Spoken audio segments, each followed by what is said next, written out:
Today we are going to determine the viscosity using Oswald viscometer. To the left, this is a wider limb. From here, the liquid is transferred using pipette. To the right, this is the rubber tube to suck the liquid. It contains two bulbs. This is the bigger bulb, below which there is a U-tube, because of which it is also known as U-tube viscometer. To the right, this is a capillary tube, above which there is a second bulb. Above and below this bulb, there are two markings, upper mark A and lower mark B. Take a clean and a dry viscometer, clamp it vertically on the stand. To determine the viscosity of any liquid, we need to compare it with the standard liquid. Standard liquid is that whose viscosity is known at particular temperature. Here we are going to use distilled water.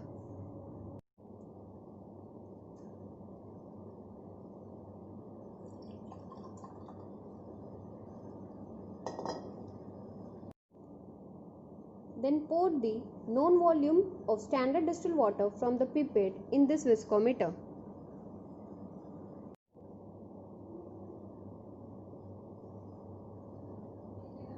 Suck the liquid through this rubber tube above the mark A.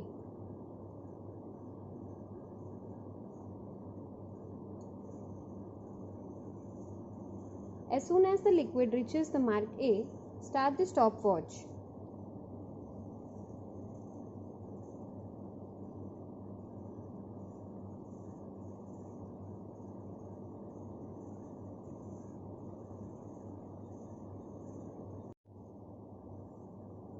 This has to be done thrice, as the average has to be noted down. As soon as it reaches the mark B, stop the stopwatch. And here we can see that the reading comes out to be 51 seconds. Remove the viscometer from the clamp. Discard the water. Drying the viscometer, clamp it in the stand again. Now to determine the viscosity of any unknown liquid, we perform it similarly as we have done for the standard distilled water. So here we are going to use the glycerol and will determine the viscosity of the same. Pipette out glycerol of known volume and pour it in the viscometer at the wider limb.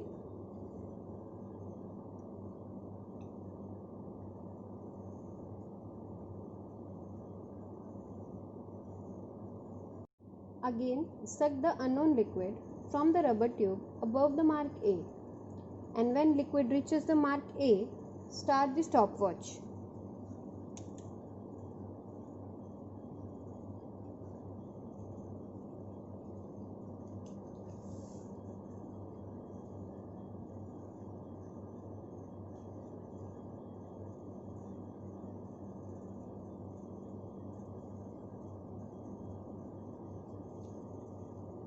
It reaches the mark B, stop the stopwatch.